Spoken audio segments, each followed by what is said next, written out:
இயேசுவுக்கே புகழ், இயேசுவுக்கே நன்றி, இயேசுவே ஆண்டவர், மரியே வாழ்க, மரியே வாழ்க. அன்பார்ந்த இறைமக்களே, பவளம் சமூகத்தின் ஊடகத்தின் பணியின் வாயிலாக இந்த ஜெபத்தை நாங்கள் ஒப்புக் கொடுக்கிறோம். ஆண்டவர் தாமே இந்த ஜெபத்தை நடத்தி இதை பார்த்து கொண்டிருக்கிற ஒவ்வொரு பிள்ளைகளுக்கும் ஆசீர்வாதமாக இந்த ஜெபம் அமைய இதை ஒப்புக் கொடுத்து நாங்கள் ஜெபிக்கிறோம். இந்த நேரத்தில் நாம் எல்லோரும் வருமானமாக இருந்து ஆண்டவரை புகழ்ந்து ஆராதித்து அவரை மகிமைப்படுத்துவோம். நன்றி செலுத்துகிறோம் ஆண்டவரே, நல்லவரே, மை துதிக்கிறோம் ஆண்டவரே. அருமையான நிகழ்ச்சியை நீர் ஆசீர்வதித்து தரும்படியாக நாங்கள் ஜெபிக்கிறோம் ஆண்டவரே. இந்த ஆராதனை வழியாக இதை பார்த்து கொண்டிருக்கிற ஒவ்வொரு பிள்ளைகளையும் நிறைவாக நீர் ஆசீர்வதித்து அவர்கள் குடும்பத்திலே சமாதானத்தையும் சந்தோஷத்தையும் நீர் தரும்படியாக இந்த நேரத்தில் ஒப்புக் கொடுக்கிறோம். பரிசுத்த ஆவியானவர் இந்த ஜெபத்தை ஆசீர்வதிக்கும்படியாக இதை பார்த்து கொண்டிருக்கிற ஒவ்வொருவரும் ஆவியிலே, பரிசுத்த ஆவியிலே நிரம்பி அவர்கள் துதித்து உம்மை மகிமைப்படுத்த கிருபை செய்யும்படியாக நாங்கள் ஒப்புக் கொடுக்கிறோம் ஐயா.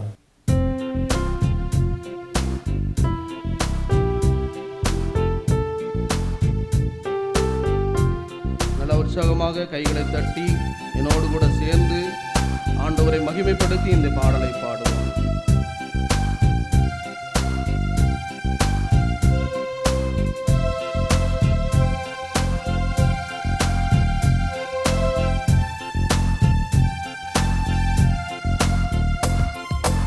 கற்று தந்து நடத்துகிறீர், கண்டித்து உணர்த்தி போதிக்கிறீர். பாடுங்க. கற்று தந்து நடத்துகிறீர், கண்டித்து உணர்த்தி போதிக்கிறீர். ஆவியானவரே, தூய ஆவியானவரே, ஆவியானவரே, தூய ஆவியானவரே, என்றென்றைக்கும் நம்மளோடு கூட அவர் இருக்கிறார். எப்போதும் அவர் நம்மளை விட்டு விலகவே இல்லை. இந்த உணர்வோடு நல்ல கைகளை தட்டி ஆண்டவரை பாடி மகிமைப்படுத்துவோம்.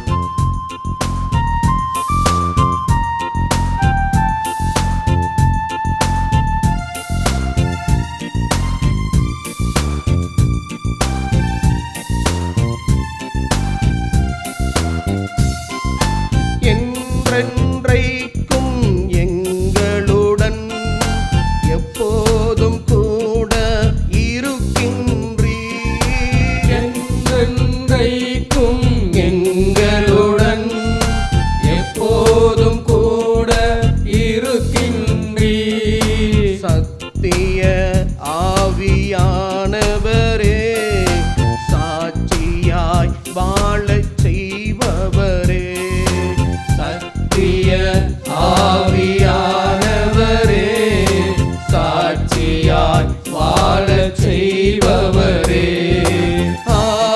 ஆவியானவரே, தூய ஆவியானவரே.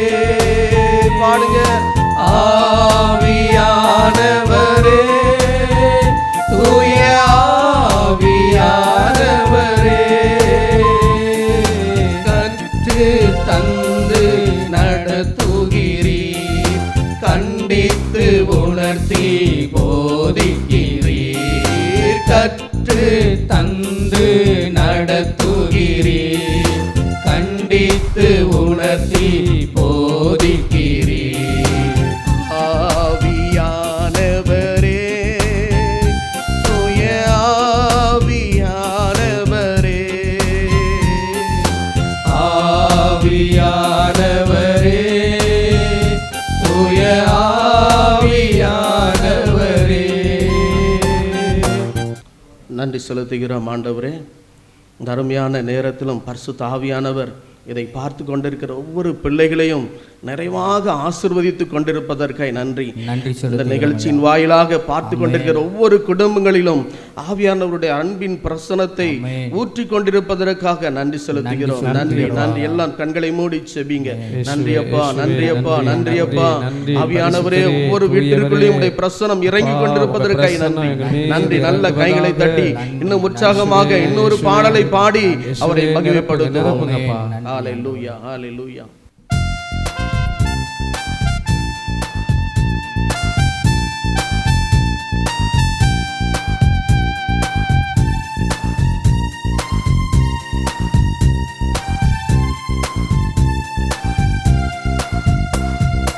மகிமை மாட்சிமை நிறைந்தவரை மகிழ்வுடன் தொழுதிடுவோம். மகிமை மாட்சிமை நிறைந்தவரே மகிழ்வுடன் தொழுதிடுவோம். பரிசுத்த தேவனாம் இயேசுவை பணிந்தே தொழுகுவோம். பரிசுத்த தேவனாம் இயேசுவை பணிந்தே தொழுகுவோம். மகிமை மாட்சிமை நிறைந்தவரே மகிழ்வுடன் தொழுதிடுவோம். நல்ல உற்சாகமை பாடுவோம். மகிமை மாட்சிமை நிறைந்தவரே மகிழ்வுடன் தொழுதிடுவோம்.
உயர்ந்தவரே சிறந்தவரே என்றும் தொழுதிடுவோம். மகிமை மாட்சிமை நிறைந்தவரே மகிழ்வுடன் தொழுதிடுவோம். மகிமை மாட்சிமை நிறைந்தவரே மகிழ்வுடன் தொழுதிடுவோம். ஒருவரும் சேரக்கூடாத ஒளியில் வாசம் செய்கிறவர், அவருடைய ஒளியை நம் உள்ளத்திலே தந்து அவரை மகிமைப்படுத்தி ஆராதிப்போம்.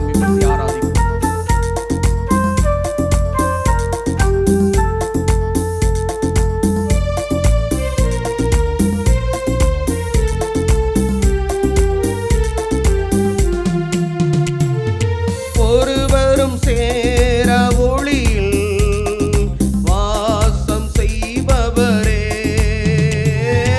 ஒருவரும் சேர ஒளியில் வாசம் செய்பவரே, ஒளியினை தந்துமே இதயத்தில் வாசம் செய்யும். ஒளியினை தந்துமே இதயத்தில் வாசம் செய்யும். ஒளி நிறைவே அருள் நிறைவே என்றும் தொழுதிடுவோம். ஒளி நிறைவே அருள் நிறைவே என்றும் தொழுதிடுவோம். மகிமை மாட்சிமை நிறைந்தவரே மகிழ்வுடன் தொழுதிடுவோம். மகிமை மாட்சிமை நிறைந்தவரே மகிழ்வுடன் தொழுதிடுவோம்.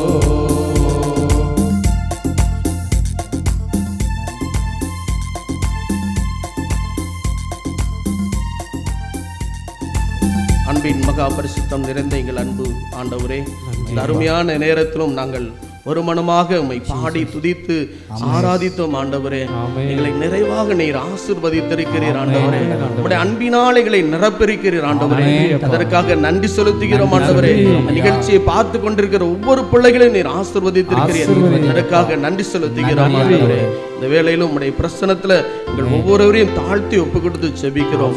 ஆமென்.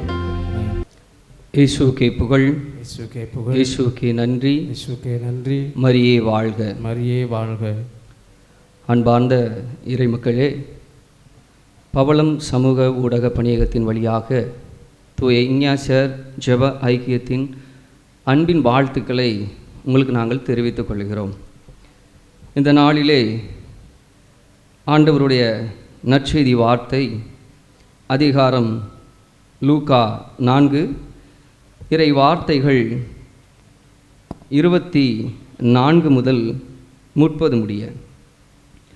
அக்காலத்தில் இயேசு மக்களை பார்த்து, நான் உறுதியாக உங்களுக்கு சொல்லுகிறேன், இறைவாக்கினர் எவரும் தம் சொந்த ஊரில் ஏற்றுக்கொள்ளப்படுவதில்லை. உண்மையாக நான் உங்களுக்கு சொல்லுகிறேன், எலியாவின் காலத்தில் 3½ ஆண்டுகளாக வானம் பொய்த்தது, நாடெங்கும் பெரும் பஞ்சம் உண்டானது. அக்காலத்தில் இஸ்ரேலரிடையே கைம்பெண்கள் பலர் இருந்தனர். ஆயினும் அவர்களுள் எவரிடமும் எலியா அனுப்பப்படவில்லை. சீதோனைச் சேர்ந்த சாரிபாத்தில் வாழ்ந்த ஒரு கைம்பெண்ணிடமே அனுப்பப்பட்டார். மேலும் இறைவாக்கினர் எலிசாவின் காலத்தில் இஸ்ரேலரிடையே தொழுநோயாளர்கள் பலர் இருந்தனர். ஆயினும் அவர்களுள் எவருக்கும் நோய் நீங்கவில்லை. சிரியாவைச் சேர்ந்த நாமானுக்கே நோய் நீங்கியது என்றார். தொழுகை கூடத்தில் இருந்த யாவரும் இவற்றை கேட்டபோது சீற்றங்கொண்டனர். அவர்கள் எழுந்து இயேசுவை ஊருக்கு வெளியே துரத்தி அவ்வூரில் அமைந்திருந்த மலை உச்சியிலிருந்து கீழே தள்ளிவிட இழுத்துச் சென்றனர். இயேசு அவர்கள் நடுவே நடந்து சென்று அங்கிருந்து போய்விட்டார். இது கிறிஸ்துவின் நற்செய்தி. கிறிஸ்துவே உமக்கு புகழ். அன்பார்ந்த இறைமக்களே, இன்றைய நற்செய்தியின் வழியாக ஆண்டவர் நமக்கு அதிகமான காரியங்களை நமக்கு கற்றுக் கொடுக்கிறார். முதல் வசனத்திலே நாம் பார்க்கிறோம், ஆண்டவர் இயேசு சொல்லுகிறார், இறைவாக்கினர் எவரும் தம் சொந்த ஊரில் ஏற்றுக்கொள்ளப்படுவதில்லை என்று சொல்லி. அன்பார்ந்தவர்களே, இந்த காணொலியை கண்டு கொண்டிருக்கிற நம் ஒவ்வொருவரோடும் ஆண்டவர் பேசி கொண்டிருக்கிறார். நாம் உணர்ந்து கொள்ள வேண்டிய ஒரு காரியம் உண்டு. நம் ஒவ்வொருவர் வீட்டிலும் ஒரு இறைவாக்கினர் இருக்கலாம். நாம் நன்றாக புரிந்து கொள்ள வேண்டும். வசனம் சொல்லுகிறது, கடவுள் எல்லோருக்குள்ளும் இருப்பவர், எல்லார் வழியாகவும் செயலாற்றுபவர் என்று சொல்லி. நம் வீட்டில் உள்ள எவருக்காவது ஆண்டவர் ஒரு தொடுதலை கொடுத்திருப்பார் என்று சொன்னால் நாம் அதை நன்கு புரிந்து அவருடைய உணர்வுகளை மதித்து, கடவுள் என்னுடைய பிள்ளையை, என்னுடைய கணவரை, என்னுடைய மனைவியை, என் சொந்தத்தை தொட்டிருக்கிறார் என்று சொல்லி நாம் முதலில் நம்ப வேண்டும். அவர்கள் முன்பு இருந்த வாழ்க்கை ஒரு விதமாக இருக்கலாம். ஆண்டவர் இப்பொழுது அவர்களை தொட்டிருக்கிறார். உங்களுடைய குழந்தைகள் வழியாகவும் ஆண்டவர் உங்களோடு பேசுவார். உங்களுடைய நண்பர்கள் வழியாக ஆண்டவர் உங்களோடு பேசுவார். உங்களுடைய கணவரின் வழியாக, மனைவியின் வழியாக, உங்களுடைய பக்கத்து வீட்டாரின் வழியாக, யார் வழியாகவும் ஆண்டவர் நம்மோடு பேசவிருக்கிறார். நாம் இன்று புரிந்து கொள்ள வேண்டிய விஷயம் ஒன்றே ஒன்றுதான், கடவுள் எல்லாருக்குள்ளும் இருப்பவர், எல்லார் வழியாகவும் செயலாற்றுபவர். இன்னொரு வசனம் அழகாக சொல்லுகிறது, நல்லவை அனைத்தும் ஒளியின் பிறப்பிடமான விண்ணக தந்தையிடமிருந்தே வருகிறது என்று சொல்லி. ஒரு காரியம் நாம் புரிந்து கொள்ள வேண்டும் அன்பு மக்களே. நாம் என்ன செய்ய வேண்டும் என்று சொன்னால், நல்லவை யாரிடத்தில் இருந்து வந்தாலும் நாம் அதை ஏற்றுக்கொள்ள வேண்டும். என் கடவுள் என்னோடு பேசுகிறார் என்பதை புரிந்து கொள்ள வேண்டும். ஏனெனில் கடவுள் எல்லோரையும் அன்பு செய்கிறார், எல்லோருக்குள்ளும் அவர் இருக்கிறார். 25வது வசனம், எலியாவின் காலத்தில் 3½ ஆண்டுகளாக வானம் பொய்த்தது, நாடெங்கும் பெரும் பஞ்சம் உண்டானது. அக்காலத்தில் இஸ்ரேலிடையே கைம்பெண்கள் பலர் இருந்தனர் என்று சொல்லி. இந்த 2 சம்பவங்களும் நாம் அடிக்கடி தியானித்திருப்போம். அந்த 2 நிகழ்வுகளும் நமக்கு நன்றாகவே தெரியும். அந்த கைம்பெண் எப்படிப்பட்ட ஒரு சூழலில் இருந்தார் என்று சொல்லி நமக்கு தெரியும். அவர் இருப்பதோ கொஞ்சோண்டு எண்ணெய், கொஞ்சோண்டு மாவு தான் அவரிடத்தில் இருந்தது. அவர் அந்த கொஞ்சோண்டு எண்ணெயிலும் அந்த மாவை வைத்து அப்பத்தை சுட்டுவிட்டு நானும் என் மகனும் இறக்கத்தான் வேண்டும் என்று சொல்லி எலியாவிடத்தில் தன்னுடைய குடும்ப சூழ்நிலை அவர் வெளிப்படுத்துகிறார். அந்த நாமானை எடுத்துக்கொள்வோம் என்று சொன்னால், அவர் ஒரு உயர்ந்த அரச பதவியில் உள்ளவர், அரசரின் ஒரு மிக பிரியமான ஒரு ஆளாக இருந்து கொண்டவர். இந்த இருவரையும் நாம் நினைத்து பார்ப்போம். அந்த இருவருடைய சூழ்நிலையை நாம் நினைத்து பார்ப்போம். எந்த நேரத்தில் அவர்கள் இறைவாக்கினர்களை ஏற்றுக்கொண்டார் என்று சொல்லி முதல்வாவது வசனத்தில் நாம் பார்க்கிறோம். ஆண்டவர் சொந்த ஜனத்திலே கூட சொல்லுகிறார், என்னை அவர்கள் ஏற்றுக்கொள்வதில்லை என்று சொல்லி. ஆனால் இவர்கள் எந்த சூழ்நிலையில் அவர் இறைவாக்கினரை ஏற்றுக்கொள்ளுகிறார் என்று சொன்னால், அந்த மாவு தீர்ந்து விட்டு அவரும் அவர் பையனும் சாக வேண்டும் என்ற அந்த சூழ்நிலையில் இருந்த பொழுது எலியா போய் முதலில் எனக்கு அப்பம் சுட்டுக்கொடு என்று சொல்லும் பொழுது அந்த வார்த்தைக்கு அவர் கீழ்ப்படிந்தவராக இருக்கிறார். நாம் நன்கு புரிந்து கொள்ள வேண்டும். நாம் இந்த நேரத்தில் நாம் காரணங்களை சொல்லி கொண்டிருக்கிறோமா? கடவுளை நம்புவதற்கு, கடவுளை ஏற்றுக்கொள்வதற்கு. அந்த சகோதரி தன்னுடைய சாவை பொருட்படுத்தாமல், தன்னுடைய பெற்ற பிள்ளையினுடைய சாவையும் பொருட்படுத்தாமல் அவர் என்ன செய்தார் என்று சொன்னால், இறை வாக்கினரை ஏற்றுக்கொண்டார். இறை வாக்கினரை ஏற்றுக்கொண்டார் என்று சொன்னால் அவர் கடவுளையே ஏற்றுக்கொண்டார். அந்த நாமான் பார்த்தீங்க அப்படின்னா, அவர் ஒரு உயர்ந்த அரச பதவியில் உள்ளவர். அவரிடத்திலே எலிசா சொல்லுகிறார், நீர் போய் 7 முறை அந்த குளத்தில் முங்கு என்று சொல்லி. அப்போ அவர் யோசிக்கலாம், அவர் ஒரு உயர்ந்த அரச பதவியில் இருந்தாலும் கூட அவர் சொல்லுகிறார், முதலிலே அவருக்கு தயக்கம் இருந்தாலும் சரி, அவர் சொல்லுகிறார், இவர் ஒருவேளை வேறு ஏதாவது ஒரு கடினமான ஆலோசனை சொல்லியிருந்தால் நீர் கேட்டிருப்பீர் அல்லவா, இது ஒரு சாதாரணமான ஆலோசனை தானே என்று சொன்னவுடன் தன் மனதை மாற்றிக்கொண்டு, தன் அதிகாரத்தை அவர் இறக்கி கொண்டு அவர் தாழ்மையோடு என்ன செய்கிறார் என்று சொன்னால், அந்த இறைவாக்கினர் சொன்ன காரியத்தை அவர் செய்து முடிக்கிறார். அவருடைய தோள் பச்சிளம் குழந்தையின் தோளை போல் இருந்தது என்று சொல்லி விவிலியம் நமக்கு கற்பிக்கிறது. அப்போ இவர்கள் இருவரும் தங்களுடைய நிலைமை உயரத்தில் இருந்தாலும் சரி, மரணத்தின் விளிம்பில் இருந்தாலும் சரி, அவர்கள் எந்த நிலையிலும் இறைவாக்கினர்களை அவர்கள் ஏற்றுக்கொண்டார்கள். நாமும் அன்பார்ந்த மக்களே, இந்த ஆண்டவருடைய வார்த்தை எங்கிருந்தெல்லாம் வருகிறதோ அந்த வார்த்தையை ஏற்றுக்கொள்வதற்கு நாம் மிகவும் விழிப்புள்ளவர்களாக நாம் இருக்க வேண்டும். ஏனென்று சொன்னால் அந்த வார்த்தை நம்மை தொடாமல் விடாது, அந்த வார்த்தை நம்மை சுகப்படுத்தாமல் விடாது, அந்த வார்த்தை நமக்கு விடுதலையை தராமல் விடாது. ஆண்டவர் இயேசு கிறிஸ்துவும் அழகாக சொல்லுகிறார், என்னை தயக்கமின்றி ஏற்றுக்கொள்வோர் பேறு பெற்றோர் என்று சொல்லுகிறார். இன்றைய நற்செய்தி வாசகம் அதைத்தான் நமக்கு கற்பிக்கிறது. அடுத்த வசனத்தை நாம் பார்க்கும் பொழுது, தொழுகை கூடத்தில் இருந்த யாவரும் இவற்றை கேட்டபோது சீற்றம் கொண்டனர். நாம் நன்காய் புரிந்து கொள்ள வேண்டும் மக்களே. ஆண்டவர் இன்றைக்கு நம்ம இடத்துல சொல்ல வருவது தாழ்மையான ஒரு காரியம். அவர் ஒரு காரியத்தை சொல்லி நமக்கு புரிய வைக்கிறார். இப்பொழுதும் கூட ஆண்டவர் சொல்லியிருக்கிறார், நம் வீட்டிலே சிறிய குழந்தைகள் இருந்தாலும் அந்த குழந்தைகள் வழியாக ஆண்டவர் நம்மோடு பேசுவார் என்று சொல்லி. இந்த வார்த்தைகளை நாம் ஏற்றுக்கொள்வோம் என்று சொன்னால் நம்மிடத்தில் சீற்றம் இருக்காது. ஆனால் அந்த மக்கள் என்ன செய்கிறாங்கன்னு பார்த்தீங்கன்னா, அவர்கள் சீற்றம் கொள்ளுகிறார்கள். சீற்றம் கொண்டு அப்பொழுதும் இறைமகன் கற்பித்தவரை என்ன செய்கிறார்கள் என்று சொன்னால், ஊரின் மலை உச்சியிலே அழைத்து சென்று கீழே தள்ளிவிட அவர்கள் முயற்சி எடுக்கிறார்கள். இறைமகனை அவர்கள் என்ன செய்கிறார்கள் என்று யோசித்து பார்ப்போம். அப்போ நாமும் இந்த நேரத்தில் நாம் யோசிப்போம், அன்பு மக்களே, நாம் இயேசுவை நாம் எப்படி புரிந்து இருக்கிறோம்? இயேசு இறைமகன், இயேசு மெசியா, இயேசு நமக்கு விடுதலையை கொடுக்கிறவர், இயேசு நம்முடைய நோய்களை சுகமாக்குகிறவர், இயேசு நம்முடைய பிணிகளை எல்லாம் விரட்டுகிறவர், இயேசு சர்வ வல்லவர். இந்த இயேசுவை குறித்து நாம் புரிந்து கொள்ள வேண்டும் என்று சொல்லி இந்த நற்செய்தி வாசகம் நமக்கு அறிவுறுத்துகிறது. இயேசுவை நாம் முழுமையாக புரிந்து கொள்வதுதான் விடுதலை என்று அவருடைய உயிருள்ள வார்த்தை சொல்லுகிறது. உண்மையான கடவுளாகிய உம்மையும் நீர் அனுப்பிய இயேசு கிறிஸ்துவையும் அறிவதே நிலை வாழ்வு என்று அவருடைய வார்த்தை சொல்லுகிறது. அன்பு மக்களே, இயேசுவை குறித்த அறிவை குறித்து தான் இந்த வார்த்தையை நமக்கு கற்றுக் கொடுக்கிறது. அந்த சொந்த ஊரில் மக்கள் இயேசுவை ஒரு தச்சராக பார்த்தார்கள், இயேசுவை ஒரு சாதாரண ஒரு மனிதராக அவர்கள் பார்த்தார்கள், இயேசுவை மெசியாவாக அவர்கள் காணவில்லை. ஆனால் நாம் இன்று எப்படி இயேசுவை உணர்ந்து கொண்டிருக்கிறோம்? பற்றோடு 11வது தெய்வமாக நாம் உணர்ந்து கொண்டிருக்கிறோமா? இந்த தவ காலத்திலே அதை குறித்து நாம் சிந்திப்போம். அன்பு மக்களே, ஒரு பாரமான ஒரு செய்தி. குறிப்பாக நம்முடைய கத்தோலிக்க கிறிஸ்தவர்கள் இன்று இயேசுவை எந்த விதத்தில் ஏற்றுக்கொண்டிருக்கிறார்கள் என்று நாம் யோசித்து பார்ப்போம். ஒரு 10வது 11வது கடவுளாக இயேசுவை ஏற்றுக்கொண்டிருக்கிறோமா? ஒரு நல்ல கதை ஒன்று சொல்வார்கள். கதையல்ல, அது உண்மையில் நடந்த ஒரு சம்பவம். இன்று நாம் இயேசுவை தவிர வேறு எல்லா பக்கமும் தேடி விடுதலைக்காக நாம் சென்று கொண்டிருக்கிறோம். ஆனால் வசனம் சொல்லுகிறது, இயேசு கொடுக்கிற விடுதலை தான் உண்மையான விடுதலை என்று ஆண்டவருடைய வார்த்தை நமக்கு சொல்லுகிறது. ஒரு பெண் ஒருவர் இருந்தார். அவர் பார்த்தீர்கள் என்று சொன்னார், ஒரு மலை பாம்பை அவர்கள் வளர்த்தெடுத்து கொண்டிருந்தார். அதை கொஞ்சி குழாவி அவர்களுக்கு அதை ஊட்டி அந்த மலைப்பாம்பை அவர் வளர்த்து கொண்டிருந்தார். ஒரு காலம் வரும் பொழுது அந்த மலைப்பாம்பு அந்த படுக்கையிலே அவருடைய பக்கத்திலே அந்த மலைப்பாம்பு தன்னை முழுவதுமாக நீட்டி நீட்டி அது படுத்து கொண்டே இருந்திருக்கிறது. இவர்களுக்கு மனசிலே ஏதோ ஒரு தயக்கம். அவர்கள் சென்று அந்த விலங்கியல் நிபுணரிடத்திலே போய் அதை குறித்து கேள்வி கேட்டபோது அந்த நிபுணர் சொல்லியிருக்கிறார்கள்.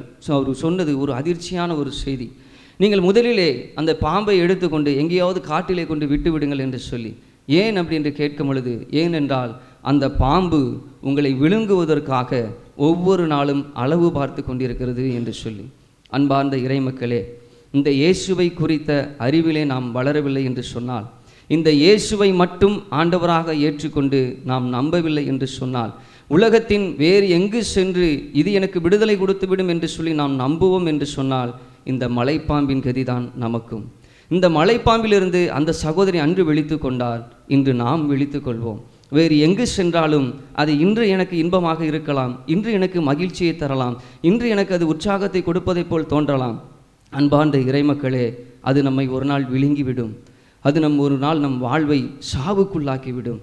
அதனால்தான் இயேசு பாரத்தோடு சொல்லுகிறார், என்னை அறிந்து கொள்ளுங்கள், மெஸ்ஸியாவாக என்னை அறிந்து கொள்ளுங்கள், இறைமகனாக என்னை அறிந்து கொள்ளுங்கள், சுகம் கொடுக்கிறவராக அறிந்து கொள்ளுங்கள், உங்களுக்காக இறந்தவராக என்னை அறிந்து கொள்ளுங்கள், உங்களுக்காக உயிர்த்தெழுந்தவராக என்னை அறிந்து கொள்ளுங்கள், உங்களுக்காக இன்றும் வாழ்பவராக என்னை அறிந்து கொள்ளுங்கள் என்று இயேசு நமக்கு அழைப்பு விடுக்கிறார்.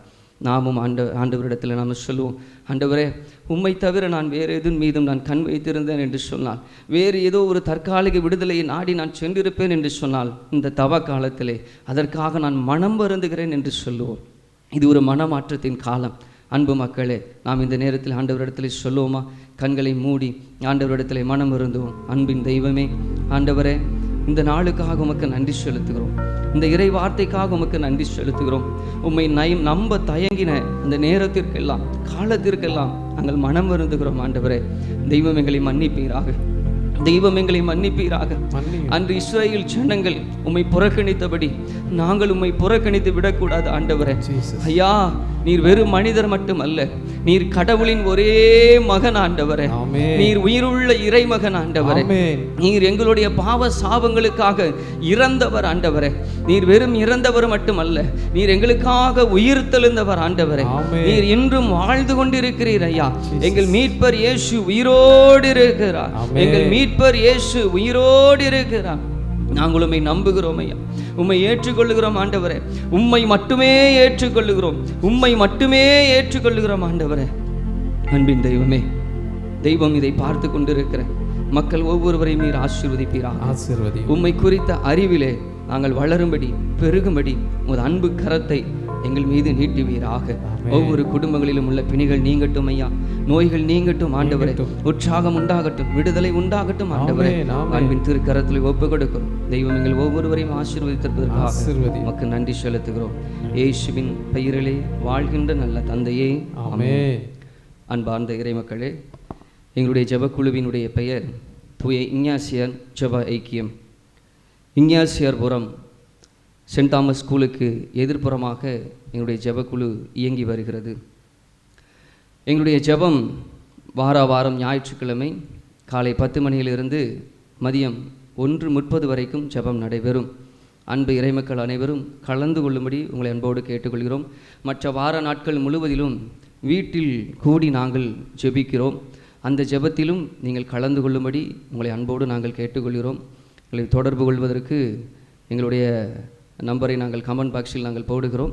அந்த நம்பரை நீங்கள் ஃபாலோ செய்து வரும்படி அன்போடு கேட்டுக்கொள்கிறோம். இயேசுவுக்கே புகழ், இயேசுவுக்கே நன்றி, மரியே வாழ்க.